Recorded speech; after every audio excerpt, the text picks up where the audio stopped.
नमस्कार दर्शकों, इंदौर डायरी के आज के अंक में आपका स्वागत है।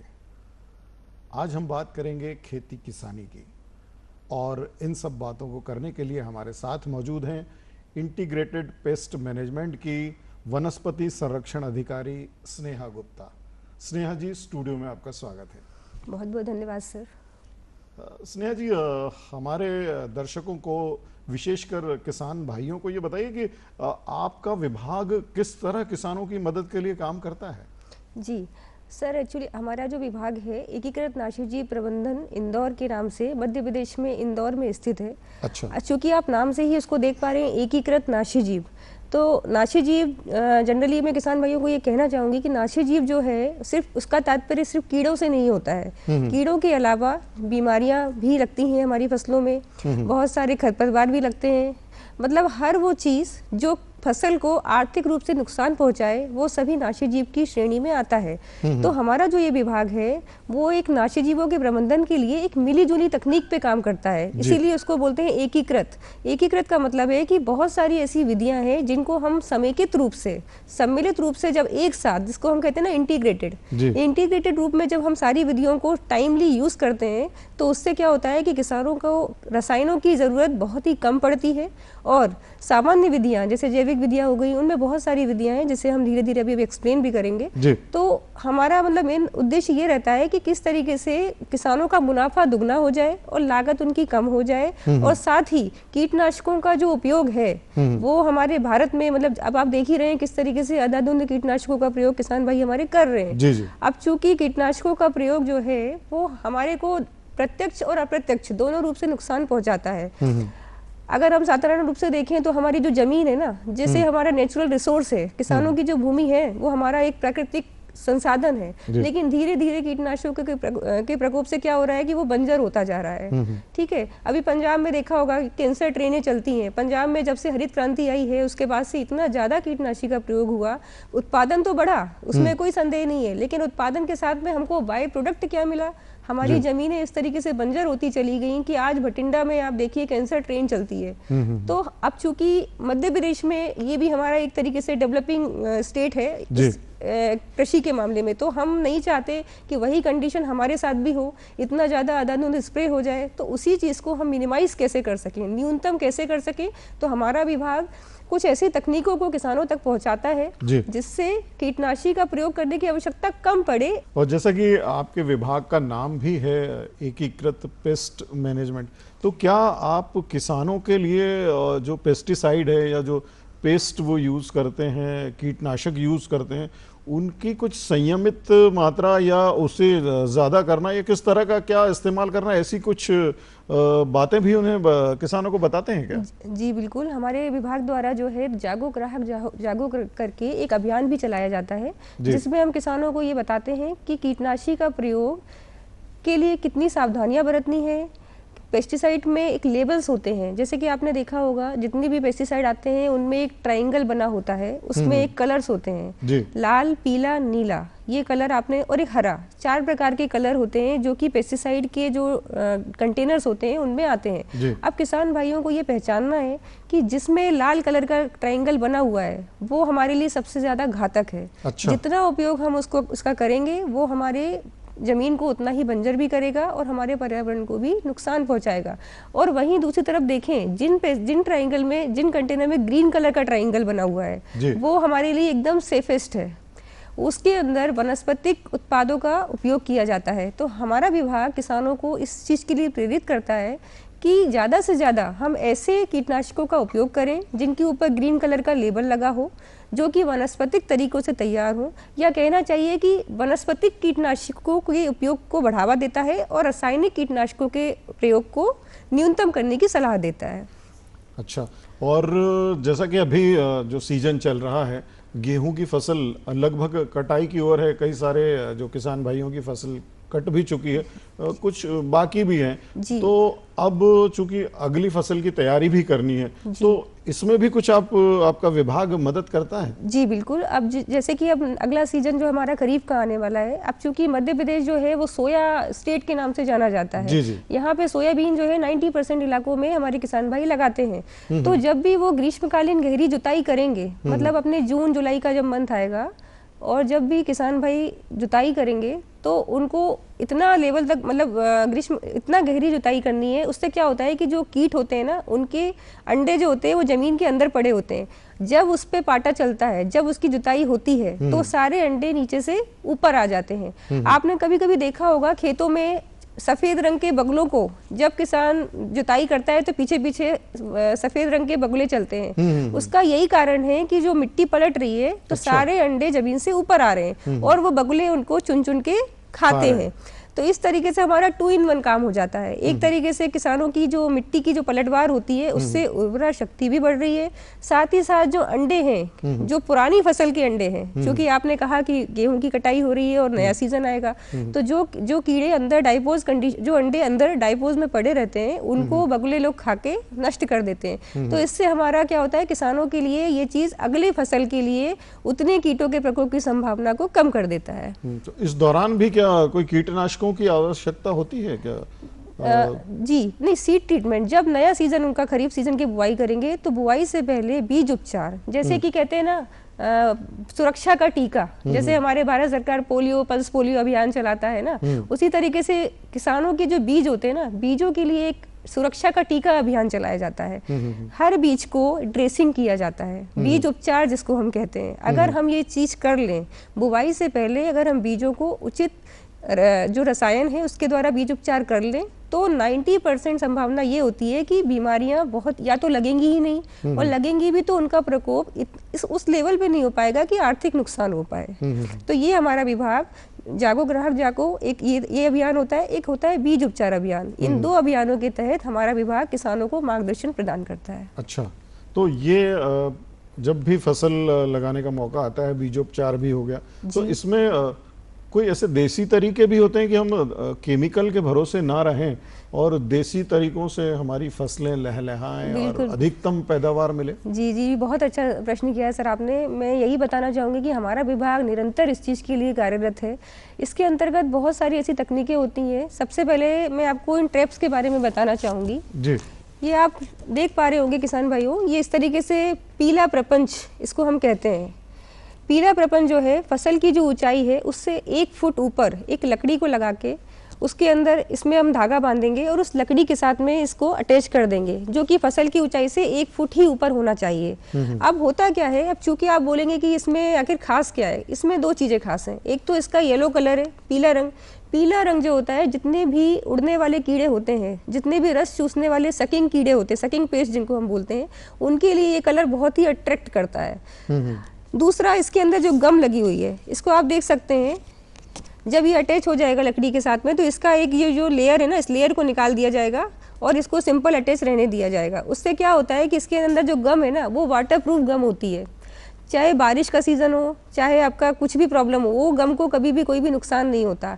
तो इससे क्या होता है कि आप इसको नियमित अंतराल से 1 बीघे में 8 से 10 ट्रैप्स को अगर आप यूज़ करेंगे, तो आपको अलग से जितने भी आपके हरे मच्छर हैं या फिर एफिड्स हैं, माहो है, इनके नियंत्रण के लिए कोई भी रसायनों की उपयोग की आवश्यकता नहीं होगी और आपका खर्चा भी कम आएगा। चूँकि इसकी जो लागत होती है बहुत ही कम होती है, मीन्स मात्र 150 रुपीज़ समथिंग में ये पूरा पैकेट आता है, कम से कम 20 से 25 ट्रैप का पैकेट आता है। तो हमारा उद्देश्य ही ये है कि किसानों की लागत को ही हम कम कर दें, और ये हमारे लिए सेफ भी है, इससे हमारी ज़मीन पे भी कोई नुकसान नहीं हो रहा है। तो कीड़े इस पर आकर चिपक जाते हैं? जी बिल्कुल, आके इसमें चिपक जाते हैं, और जब कीड़े आके इसमें चिपक जाएँ तो किसान भाइयों को इसको निकाल के पानी, एक कंटेनर में या एक बाल्टी में पानी लेके उसमें केरोसिन डाल के इसको केरोसिन में डिप कर देना है। अच्छा। ताकि गलती से भी कोई एडल्ट, किसी भी कीड़े का एडल्ट बचना नहीं चाहिए कभी, अगर, क्योंकि आप जानते ही एक कीड़ा 200 से 1,000 अंडे देता है। अच्छा। अगर एक कीड़े को आपने नष्ट कर दिया तो आप अपने खेत में कम से कम 1000 शत्रु कीटों को नष्ट कर रहे हैं। इसलिए ये बात ध्यान देने योग्य है कि जब एक बार इनमें सब कीड़े आ जाए, आपको इनको निकाल के बकेट में केरोसिन लेना है और इसको पानी में डाल के डिप कर देना है। जी, तो जिस तरीके से ये तो पीला प्रपंच हो गया, इसके साथ ही एक ब्लू ट्रैप का यूज होता है। थ्रिप्स, एक थ्रिप्स करके एक कीड़ा होता है जो कि इसको क्या कहते हैं ब्लू वाले को? ये है blue sticky trap. Blue sticky trap इसलिए होता है, ये होता है स्पेशली थ्रिप्स के लिए। जो हमारे जितनी भी सब्जियां होती हैं, टमाटर हो गया हमारा, बैगन हो गया, जितनी भी हमारी सब्जी वर्गी फसलें हैं, या फिर मस्टर्ड। अब चूंकि मध्य प्रदेश में जो मस्टर्ड है वो मुरैना या अपर जो मध्य प्रदेश है वहाँ ज़्यादा यूज़ होता है, तो जहाँ पे थ्रिप्स की प्रॉब्लम ज़्यादा है वहाँ पे ये बहुत ही कारगर होता है। तो हम इतना खर्चा हम रसायनों के ऊपर ना करते हुए अगर हम इनमें करें तो हमारा प्रकृति का पर्यावरण भी हमारा जो है संतुलित रहेगा, और साथ ही साथ हमारा जो नेचुरल रिसोर्स है, प्राकृतिक संसाधन जो हमारी ज़मीन है, उसकी भी उर्वरा शक्ति बनी रहेगी, और साथ में हमारे किसानों की लागत कम होगी और उत्पादन ज़्यादा हो जाएगा जी। तो इस तरीके से ये 2 ट्रैप हैं। अब अगर आप और एक और विधि बताना चाहूँगी मैं फेरोमोन ट्रैप की। अच्छा जी, फेरोमोन ट्रैप जैसा कि नाम से ही समझ में आता है, फेरोमोन ट्रैप। फेरोमोन मतलब एक केमिकल होता है जो कि क्या होता है, वो एक छोटा सा टेबलेट जैसा आता है केमिकल। उसमें क्या होता है कि मादा, जो एक्चुअली कीड़े में भी नर और मादा होता है, वो जो छोटा सा टेबलेट आता है उसमें मादा कीड़े की गंध होती है। उसको क्या करते हैं, उस कैप्सूल को इसके अंदर यहाँ पे फंसा देते हैं। जब वो कैप्सूल यहाँ फिट हो जाता है, फिर इसको आप इसके अंदर फिट कर दीजिए। यहाँ से आप देख सकते हैं ये इस तरीके से होता है। यहाँ पे नीचे आप एक रबड़ बैंड यहाँ बांध सकते हैं, ठीक है। यहाँ पे एक हैंडल लगा हुआ है, ये इसका भी सेम वही तरीका है। जो फसल की ऊंचाई है उससे 1 फीट ऊपर इसको लकड़ी के साथ, जो लकड़ी आप लगा रहे हैं ज़मीन से, उस लकड़ी में इसको फिट कर देना है और यहाँ से उसको धागे से बांध देना है। ये जो बॉक्स है ये यहाँ पे फिट हो जाएगा, यहाँ पे आप देख सकते हैं इस तरीके से। मतलब इसमें स्पेस होता है कीड़ों के जाने के लिए। ये देखिए सेंटर में आप यहाँ देख रहे होंगे, यहाँ कैप्सूल लगाने के लिए स्पेस होता है। अब इसका सिद्धांत क्या है, इसका वैज्ञानिक सिद्धांत क्या है, ये देखिएगा। इसके अंदर जो ये कैप्सूल है उसके अंदर मादा कीड़े की गंध है। अब क्या होगा कि जब ये खेत में लगेगा तो जितने भी नर कीड़े हैं जो कि हमारे खेत में घूम रहे हैं, उनको लगेगा कि इसके अंदर मादा कीड़ा है। वो इसकी तरफ अट्रैक्ट होके जैसे ही इसके अंदर आएंगे वो सीधा अंदर ट्रैप हो जाएंगे। जब वो ट्रैप हो जाएंगे, यहाँ नीचे से ये पूरा पैक है, तो इसको क्या करना है, ये 1 बीघे में 7 से 8 ट्रैप लगाने हैं। तो जब भी किसान भाई देखें कि ये पूरा भर चुका है तो इसको यहाँ से निकाल के इसको बकेट में केरोसिन लेके इसको खाली कर देना है। सेम वही प्रोसेस, फिर दूसरा कैप्सूल चेंज करना है। हर 15 दिन में कैप्सूल को चेंज करना पड़ेगा, क्योंकि एक कैप्सूल से 15 दिन ही प्रभावी होता है। तो ये भी एक इतनी उन्नत तकनीक है और इसकी कॉस्ट भी ज़्यादा नहीं है, मात्र 25 से 30 रुपए में एक ट्रैप मिल जाता है। लेकिन कीड़े नीचे जाने के बाद क्या वापस ऊपर नहीं कभी आते? नहीं, वो कभी ऊपर नहीं आ पाएंगे। वो एक बार नीचे जाएंगे तो ऊपर निकलने का उनका कोई रास्ता नहीं है, वो नहीं आ पाते सर। अच्छा जी, क्योंकि उसके अंदर मादा कीड़े की गंध 15 दिन तक रहती है ना, तो वो 15 दिन तक बाहर आएंगे ही नहीं। और उन्हीं 15 दिनों में किसान को इसको नीचे से काट के, यहाँ से नीचे से काट लीजिए और सारे कीड़ों को बकेट में डाल के केरोसिन डाल के नष्ट कर लीजिए। तो ये एक इतनी अच्छी तकनीक है। हमारे मतलब इंदौर रीजन में जितने भी हमारे FFS के कार्यक्रम चलते हैं, वहाँ पे हमारे जितने भी अधिकारी हैं सब उनको बताते हैं और किसान भाइयों को बहुत अच्छा फायदा हुआ है। कई किसान तो ऐसे हैं जो राष्ट्रीय लेवल पे पुरस्कृत भी हुए हैं। उनका मतलब इस लेवल पे उन्होंने कर लिया है इसको कि अब उनको रसायनों के उपयोग की आवश्यकता ही नहीं पड़ रही है। तो ये सर बहुत ही मतलब IPM के लिए कहना चाहूँगी कि ये बहुत ही अच्छा ब्रह्मास्त्र है अगर किसान भाई, लेकिन क्या है कि शुरुआत से ही उपयोग करना है। ऐसा नहीं है कि एक बार बहुत ज़्यादा ही हमारा प्रकोप हो गया फिर हम इसको लगा रहे हैं तब ये कारगर नहीं होगा। अगर हम शुरुआती अवस्था से ही, जब फसल हमारी 20 से 25 दिन की हो जाती है, अगर हम उसी समय से यूज़ करने लग जाएंगे इसको, तो निश्चित रूप से आपको रसायनों के उपयोग की आवश्यकता नहीं पड़ेगी। और अगर पड़ेगी भी तो उसके लिए भी मैं अभी आपको बता दूंगी कि किस तरीके से किन सावधानियों को रखना है जिससे कि लागत का मतलब जो है कम से कम आए। तो ये तो वो तरीके हो गए जिनके माध्यम से हम कीट प्रबंधन कर सकते हैं। लेकिन क्या कुछ ऐसी वनस्पतियां भी हैं, ऐसे पौधे भी हैं जिनको लगाएं तो वो कीड़े आए ही ना? जी बिल्कुल।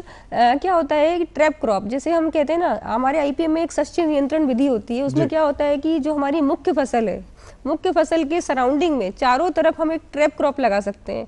अब उस ट्रैप क्रॉप में क्या होना चाहिए, उसमें भी यही अट्रैक्शन का सिद्धांत काम करता है। जैसे कि मान लीजिए हमने चारों तरफ लगा दिया सूरजमुखी। सूरजमुखी में होते हैं इसी तरीके के पीले कलर के, उसमें बड़े बड़े फ्लावर आएंगे। तो वही सिद्धांत अट्रैक्शन का काम करेगा। सारे जितने भी कीड़े होंगे ना वो उस कलर पे अट्रैक्ट होके बाहर की तरफ रह जाएंगे, तो हमारी मुख्य फसल जो है वो कीटों के नुकसान से बच जाती है। तो ये ट्रैप क्रॉप का बहुत ही अच्छा है, जिसमें हम सबसे ज्यादा इसका मैरीगोल्ड, गेंदा जिसको बोलते हैं, गेंदा और सूरजमुखी या कैस्टर, इनका उपयोग बहुत अच्छे से कर सकते हैं और ये काफी हद तक लाभप्रद भी है। तो ये जो जानकारी आज दूरदर्शन के माध्यम से किसानों तक पहुंच रही है, क्या कोई जैसा कि अभी जो नया युग है, तकनीक का युग है, टेक्नोलॉजी का युग है, सभी के पास मोबाइल भी हैं, तो क्या आपके विभाग ने कुछ इस तरह का कोई ऐप या कोई साइट या कुछ ऐसी जानकारी देने की व्यवस्था की है जिससे किसान भाई कभी भी चाहेंगे, उसको रात में ख्याल आया कि यार मेरे खेत में ये समस्या आ रही है, तो वो कुछ खोज सके, कुछ उपाय पा सके या आपके डिपार्टमेंट में आके संपर्क कर सके, ऐसी कोई तरीका हो तो आप बताइए। जी बिल्कुल, जैसा कि टेक्नोलॉजी का ज़माना है तो उसमें किसान भाइयों को भी पीछे नहीं रहना है, तो हमारे डिपार्टमेंट ने ICR के साथ कोलैबोरेशन करके और आर्टिफिशियल इंटेलिजेंस, सभी लोग आजकल जानते हैं, वाधवानी फाउंडेशन करके जो है, उनके साथ तीनों का जो मिला जुला जो उनका कोऑर्डिनेशन करके एक ऐप तैयार किया है। अच्छा। उस ऐप को हम बोलते हैं NPSS, national paste surveillance system, राष्ट्रीय कीट निगरानी प्रणाली। ये उसका एक पूरा तरीके से NPSS ऐप है। गूगल प्ले स्टोर जो होता है, किसान भाइयों जिनके भी पास एंड्रॉयड मोबाइल है, मैं आपको उसका डेमोस्ट्रेशन भी बता देती हूँ। सबसे पहले गूगल प्ले स्टोर पे जाके NPSS ऐप को डाउनलोड कर लेना है। तो ये जो एप्लीकेशन है आपकी NPSS, यस NPSS, थोड़ा सा बताइए कहाँ और कैसे इसको डाउनलोड करना है और क्या प्रक्रिया होगी पूरी है। जी, तो जैसे कि टेक्नोलॉजी का ज़माना है और किसान भाइयों को भी इसमें पीछे नहीं रहना चाहिए, तो हमारा जो भारत सरकार का जो हमारा डिपार्टमेंट है, directorate of plant protection, quarantine and storage, इन्होंने ICR, NIPHM और आर्टिफिशियल इंटेलिजेंस की बादवानी फाउंडेशन और प्लांटिक्स, इन चारों लोगों ने मिलके एक कोलैबोरेशन में एक ऐप तैयार किया है। अच्छा। जिसका नाम है NPSS, जो कि आर्टिफिशियल इंटेलिजेंस की तर्ज पे काम करता है। अब इसमें फायदा क्या है कि अभी तक क्या होता था कि किसान भाई जब खेत में जाते थे, कई बार कीड़ों को पहचान करने में समस्या आ जाती थी कि वो कीड़ा हमारा शत्रु कीट है या वो मित्र कीट है। जब वो अंतर नहीं कर पाते थे तो अंधाधुंध छिड़काव कर देते थे। उस छिड़काव के द्वारा क्या होता था कि मित्र कीट हमारे नष्ट हो रहे थे, तो और साथ में किसानों को नुकसान भी हो रहा है क्योंकि उनकी लागत आ रही है रसायनों के लिए।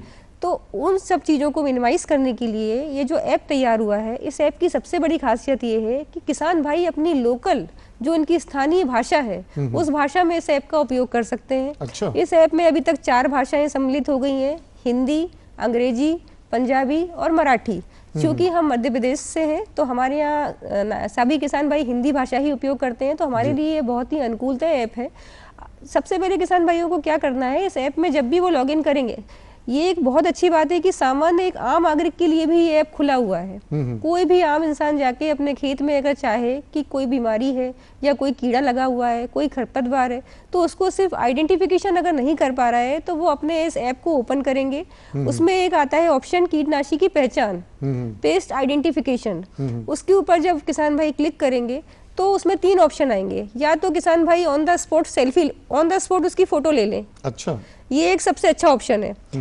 अगर किसान भाई तुरंत सेल्फी नहीं ले पा रहे हैं या उस समय कुछ नेटवर्क का प्रॉब्लम है कि कुछ दिक्कत है, तो वो ऑलरेडी अगर फोटो अगर गैलरी में है तो गैलरी से भी अपलोड कर सकते हैं। अच्छा, होगा क्या कि जैसे ही फोटो को अपलोड करेंगे तो जस्ट 20 सेकंड बाद पूरा का पूरा बायोडाटा आ जाएगा कि वो बीमारी या फिर वो कीड़ा क्या है, किस तरीके से काम कर रहा है, आपके खेत को किस हद तक नुकसान पहुंचाएगा, उसकी स्थिति क्या रहेगी, वो सारी चीज़ें किसानों को पता लग जाती हैं। अब बात आती है उसके समाधान की। 2 चीज़ें होती हैं, एक तो होता है कि पहचान कर लेना समस्या क्या है उसकी पहचान, और दूसरी उस समस्या का क्या समाधान है। तो हमारा विभाग इन दोनों चीज़ों के लिए ही काम करता है। तो एक बार जब किसान भाई इसको अपलोड कर देते हैं तो वो इसका पूरा सॉफ्टवेयर है, डाटाबेस है, जो कि हमारे डिपार्टमेंट के द्वारा हैंडल होता है। अब हम लोगों की जितने भी हमारे भारत सरकार के अधिकारी हैं या फिर जो हमारे ICR के इंस्टीट्यूट के कृषि विभाग के अधिकारी हैं, उनके लिए इस ऐप में स्काउट ID बनाई गई है। हम लोग जितने भी अधिकारी लोग हैं स्काउट ID से जाके जब ये चीज़ को देखते हैं कि भाई किसान भाइयों ने क्या समस्या डाली है या कहाँ पे किस चीज़ का प्रकोप है, तो हम लोग उस चीज़ में अपनी एडवाइजरी जारी कर सकते हैं। और जिस जिले के लिए, जिस गांव के लिए हम एडवाइजरी जारी करेंगे, उस गांव का कोई भी किसान जब इस ऐप को ओपन करेगा तो उसको अपने खेत की उस समस्या का समाधान मिल जाएगा। इसको हम कहते हैं कि टेक्नोलॉजी को एक छोटे से छोटे किसान तक पहुंचा देना। तो दो चीज़ें, किसानों को आइडेंटिफिकेशन भी हो गया, पहचान भी हो गई, साथ में उनको समाधान भी मिल गया। तो इससे क्या होता है कि टाइमली किसानों का टाइम बचता है, क्योंकि जो कृषि है ना, हमारी कृषि मानसून आधारित है और पूरी टाइम बेस्ड है। अगर थोड़ा भी टाइम आगे पीछे होता है तो किसानों को, क्योंकि कभी भी होता है ना, कीड़ों के लिए टाइम होता है कि 15 दिन के अंदर ही उनका प्रकोप खत्म हो जाएगा। अगर उनको टाइमली एडवाइजरी नहीं मिलती तो ये बहुत ही गंभीर नुकसान की संभावनाएं होती हैं। तो अगर हम इस ऐप के थ्रू किसानों, एक्चुअली हमारे यहाँ से क्या है कि जितनी भी मध्य प्रदेश में जितने भी जिले हैं सभी जगह 10-10 किसानों को एनपीएसएस के लिए ट्रेंड कर दिया गया है। अच्छा। जो कि अपने जिले के लिए इस एनपीएसएस ऐप का प्रतिनिधित्व करते हैं। और साथ में हर जिले में 2-2 स्टेट गवर्नमेंट के नोडल ऑफिसर को भी नियुक्त किया गया है, जो कि इस एनपीएसएस की जानकारी को सभी किसान भाइयों तक पहुंचाएंगे। तो कहना चाहिए कि ये ऐप एक तरीके से, मतलब कहना चाहिए कि जैकपॉट है किसानों के लिए, जो कि अभी तक नहीं आया था, लेकिन हमारे डिपार्टमेंट की पहल जब हुई तो इस ऐप ने जो है कि एक क्रांति ला दी है किसान भाइयों के लिए। तो इससे वो इमीडिएट उस चीज़ को पहचान भी सकते हैं और उससे क्या उनको आगे करना है उसकी एडवाइजरी भी ले सकते हैं। और एडवाइजरी देने का काम हमारा डिपार्टमेंट लगातार डेली बेसिस पे करता है। तो ये सिर्फ कीड़ों के लिए ही है या फसलों में कोई किसी पोषक तत्व की कमी है वो भी बताता है? जी बिल्कुल बताएगा। अगर आपने फोटो क्लिक किया है, अगर फोटो क्लिक करने पे वो, इसमें सॉफ्टवेयर आर्टिफिशियल इंटेलिजेंस इसी तरीके से तैयार किया गया है कि न्यूट्रिएंट डिफिशियंसी, पोषक तत्व की जो कमी है वो तुरंत उसको रिकॉग्नाइज कर लेगा और बता देगा कि इसमें पोषक तत्व की कमी है। और अगर कीटों के द्वारा है तो वो कीटों के बारे में बता देगा। तो इसीलिए इसको वाधवानी फाउंडेशन जो आर्टिफिशियल इंटेलिजेंस है ना, उनको कोऑपरेट किया गया था, इनकॉर्पोरेट। तो उन्होंने इस तरीके से चीजों को डिजाइन किया हुआ है, जो, क्योंकि ये भी एक महत्वपूर्ण बात है। मान लीजिए कि पोषक तत्व की कमी है और अननेसेसरी जो किसान भाई हैं उसमें पेस्टिसाइड स्प्रे कर रहे हैं, तो वो भी नहीं होना चाहिए। तो ये दोनों चीज़ों पे वर्क करता है। तो ये बहुत अच्छी बातें आपने बताई है कि किसान भाइयों को अनावश्यक केमिकल्स का इस्तेमाल नहीं करना चाहिए, क्योंकि अभी समय भी जैविक खेती का है और जैविक जो प्रोडक्ट होते हैं उनकी कीमत भी अच्छी मिलती है। तो इस तरह अगर आपके विभाग से समन्वय कर किसान भाई अगर आपकी बातों को समझेंगे, सुनेंगे, इस ऐप का इस्तेमाल करेंगे तो अपनी खेती को लाभ का धंधा बना पाएंगे। बिल्कुल बिल्कुल सही सर। तो ये आपने बहुत अच्छी जानकारी दी। तो आज का अंक हम यहीं समाप्त करते हैं। अगले अंक में आप सभी से फिर मुलाकात होगी। तब तक के लिए नमस्कार। नमस्कार। शिव गिरिजा का